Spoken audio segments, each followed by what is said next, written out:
Okay, so it's the day after. This has had a good time to dry or solidify. As you can see, I just put some acetone on it and held the binding strips in place until it sort of settles. The acetone melts this. This is ABS plastic. It sort of melts it, and you're able to either fuse together different pieces of this, or to make sort of a paste if you have the dust. So what we're going to do now is to shave this down using a file and scraper and possibly a saw if I can see that the pieces are too big. But we're going to save the dust so that we can make a paste to repair if we screw up another piece. We're going to bind the body as well, so it's a good thing to have. So yeah, that'll probably be, yeah, I'm just gonna fast forward that, but you'll be able to see it anyway. So let's get to it.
Alright, so now as you can see, the mending is done. It's not perfect. There are some color changes here where the repaired binding goes into the new binding. I'm guessing that's from the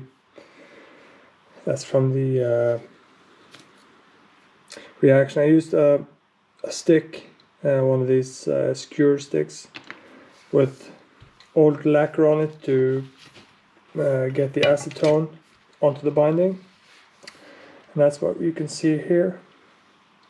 But it's pretty good.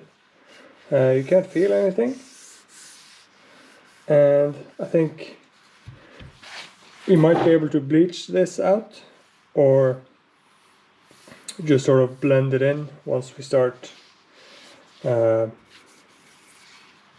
shaping the neck. I don't think this will be too noticeable.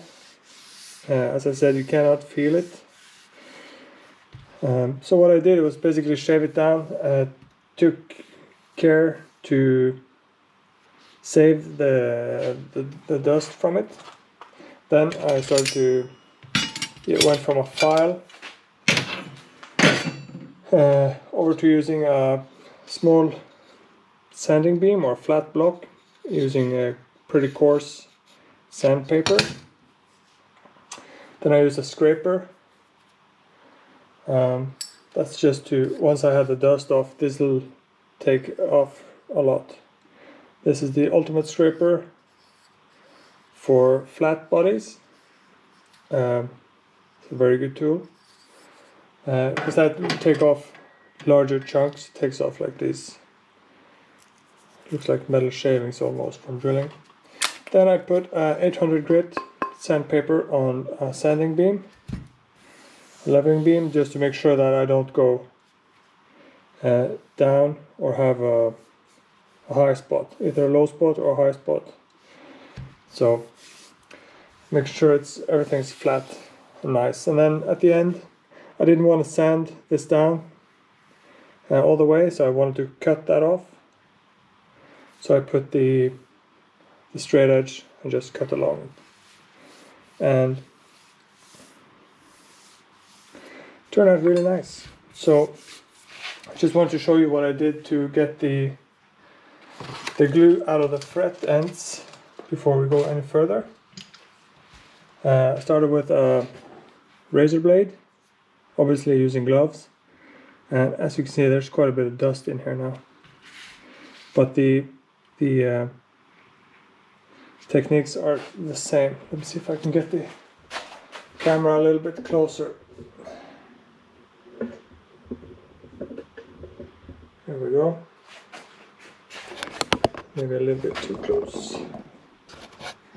So let's see there. Using a razor blade, just going in, making sure I go from the fret edge and back.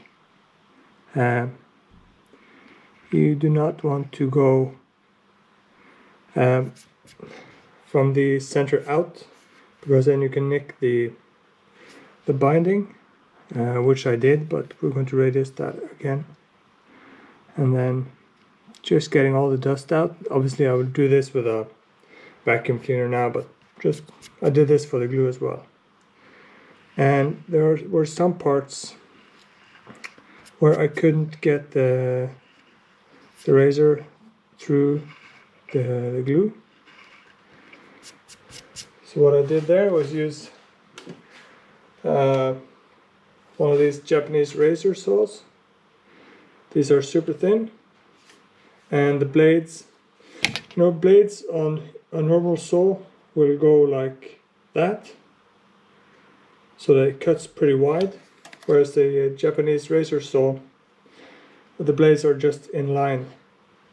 So I went, as you can see, the top has teeth that are sort of spread out. So I just went very carefully like this, nicking the glue out. Not trying to cut through the fingerboard, just taking the glue.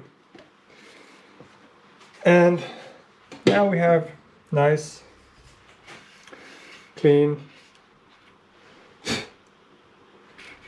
frets. This is just dust from the sanding now. I'll do this with a vacuum cleaner and then going in with a razor to make sure there's no dust in there. That will inhibit the placement of the frets.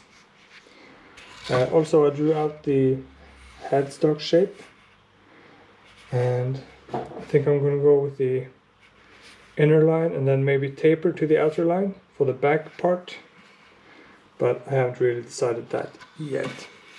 So what we're going to do now though is going to square up this the heel end of the neck, and we want to make sure that it's straight up and down. We don't want it to taper in either way, because that will give us a very wonky neck pocket. So just make sure that you use a nice either straight edge or one of these angles. You can get finer ones, machining ones at Crimson and StewMac, I believe. And then we're going to start wrapping the neck pocket soon.